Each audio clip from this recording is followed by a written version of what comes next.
BSc ஜாபுக்கு ஒவ்வொரு வருஷமும் 2 வாட்டி 3 வாட்டி ஆட்கள் எடுத்துகிட்டு இருக்கோம். உங்களுக்கு ஏற்கனவே தெரியும். யூடியூப்பில் அடிக்கடி வீடியோ போட்டுருப்பேன்.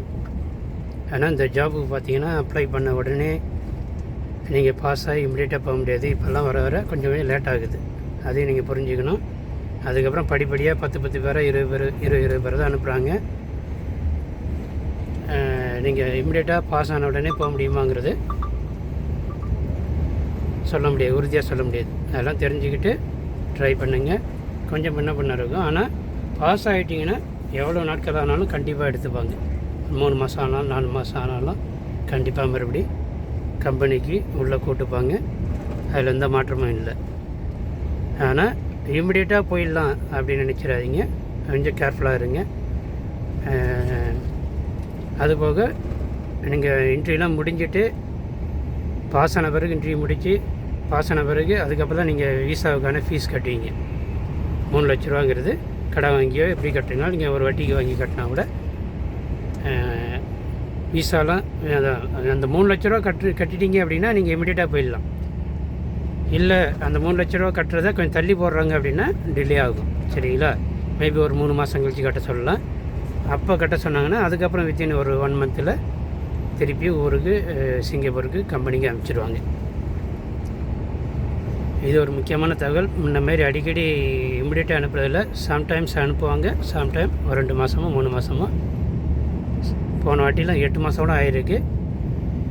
ஸோ அதையும் தெரிஞ்சுக்கிங்க. அப்புறம் அண்ணங்கிட்ட வருத்தப்படக்கூடாது, அண்ணன் முன்கூட்டியே சொல்லணுன்னு. அதை நான் இப்போவே சொல்லிடுறேன், உங்களுக்கு முன்கூட்டியே சொல்லிடுறேன். சரிங்களா? கொஞ்சம் லேட் ஆகும், சில நேரங்களில் கொஞ்சம் லேட் ஆகும். அதையும் நீங்கள் தெரிஞ்சுக்கணும். பாஸ் ஆகிட்டு அவங்க 3 லட்ச ரூபா கட்ட சொல்கிறது வந்து இம்மிடியேட்டாக கட்ட சொன்னால் அப்போ கண்டிப்பாக நீங்கள் வித்தின் 1 மந்தில் நீங்கள் வீசா எடுத்துகிட்டு போயிடலாம். ஓகே, இது ஒரு முக்கியமான தகவல். அதை முன்கூட்டியே சொல்லணுங்கிறதுக்காக சொல்கிறேன்.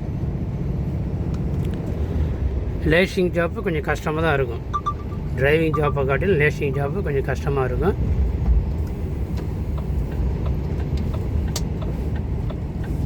டிரைவிங் ஜாப்பு ஈஸியாக இருக்கும், ஆனால் லேசிங் ஜாப்பு ரொம்ப கஷ்டமாக இருக்கும். அதையும் தெரிஞ்சுங்க. கொஞ்சம் மழையிலையும் வெயில்லையும் வேலை பார்க்குற மாரி இருக்கும். மழை பெஞ்சாலும் நனைகிற மாரி, வெயில் அடித்தாலும் நிற்கிற மாரி இருக்கும். அந்தமாரி ஜாப்பு கொஞ்சம் கடினமான வேலையும் கூட.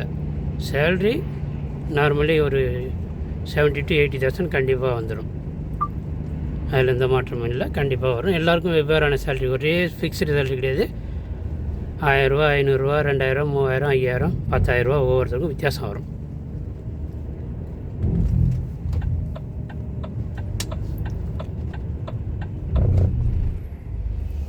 டைமிங் வந்து கொஞ்சம் அதிகம், எல்லாருக்குமே டைமிங் அதிகம். பர் டே 12 hours ஒர்க் பண்ணுற மாதிரி இருக்கும். அதையும் தெரிஞ்சுக்கிங்க. அப்புறம் ரெஸ்ட்டு அதிகமாக இருக்கும். 2 days பகலில் வேலை பார்ப்பீங்க, 2 days நைட்டில் வேலை பார்ப்பீங்க. ஒரு நாள் ரெஸ்ட்டு, திருப்பி 2 days பகல், 2 days நைட்டு, 2 நாள் ரெஸ்ட்டு. அந்த மாதிரி மாற்றி வந்துட்டு இருக்கும். ஒரு மாதத்துக்கு 8 நாள் லீவ் இருக்கும். கம்பல்சரி 8 நாள் லீவ் இருக்கும். சரிங்களா? சிங்கப்பூரில் அதிகமாக லீவ் கொடுக்குற கம்பெனி. அதுபோக ஓரளவுக்கு நல்ல சேலரியும் கூட. சரிங்களா? ஆனால் லேசிங் கடினமான வேலை, அதையும் நீங்கள் தெரிஞ்சுக்கணும். தெரிஞ்சுக்கிட்டு ட்ரை பண்ணுங்கள். இன்டர்வியூக்கு காம்படிஷன் ஓவராகவும் இருக்கும், அவ்வளோ எளிமையாக இருக்காது. எக்ஸாம் ஈஸியாக இருக்கும், இன்டர்வியூ ஈஸியாக இருக்கும். ஆனால் காம்படிஷன் அதிகமாக இருக்கும். நிறைய பேர் வருவாங்க. அதிலலாம் தகுதி தேர்வுலாம் போட்டி கலந்துக்கிட்டு பாஸ் ஆனாங்க மட்டும்தான் சிங்கப்பூருக்கு பிஎஸ்சி ஜாப்புக்கு போக முடியும். சரிங்களா? இன்னொன்று, பிஎஸ்சியில் ஏற்கனவே வேலை செஞ்சவங்க அட்டன் பண்ண முடியாது. அதுபோக சிங்கப்பூரில் ஏற்கனவே வேலை செஞ்சவங்க அட்டன் பண்ண முடியாது. இந்த இன்டர்வியூக்கு அட்டன் பண்ண முடியாது. பாஸ் ஆனால் கூட திருப்பி ரிஜெக்ட் பண்ணிவிடுவாங்க. அதனால் சிங்கப்பூர் ரிட்டன். சிங்கப்பூர் ஏற்கனவே நீங்கள் எக்ஸ்பீரியன்ஸ் இருக்குது, வேலை பார்த்துருக்கீங்க அப்படின்னா கண்டிப்பாக ட்ரை பண்ணாதீங்க. ட்ரை பண்ணிங்கன்னா கடைசியாக தான் செக் பண்ணுவாங்க. முன்கூட்டியே சொல்லுவாங்க. இருந்தாலும் ட்ரைனிங்லாம் முடிஞ்சதுக்கப்புறம் தெரிய வரும். அப்புறம் ட்ரைனிங் ஃபீஸ்லாம் வேஸ்ட் ஆகிடும். சிங்கப்பூர் ரிட்டன் ட்ரை பண்ணாதீங்க. பிஎஸ்ஏ ரிட்டர்ன் ட்ரை பண்ணாதீங்க. பிஎஸ்ஏயில் ஏற்கனவே ஒர்க் பண்ணியிருக்கேன் அப்படின்னா எடுக்க மாட்டாங்க. பிஎஸ்சியில் வேலை செஞ்சவங்களுக்கு தெரியும். மற்றபடி சிங்கப்பூர் ரிட்டர்ன் ட்ரை பண்ணாதீங்க. ஓகேங்களா?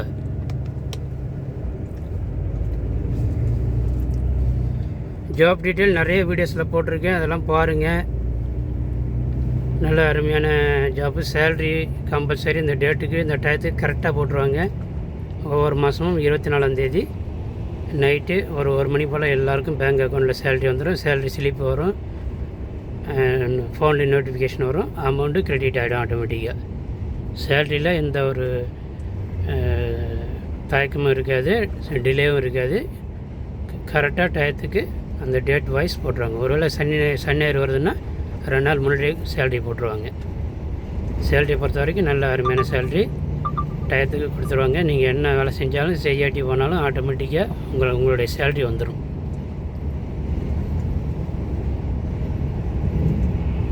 வேலைக்கு போவீங்க, அதுக்காக வேலை செய்ய மாட்டேன்னு சொல்லலை. ஒருவேளை லீவ் எடுத்தாலும் லீவ் எடுக்கட்டி போனாலும் அந்த டயத்துக்கு உங்கள் சேல்ரி வந்துடும். அதை சொல்ல வரேன் நான். சரிங்களா?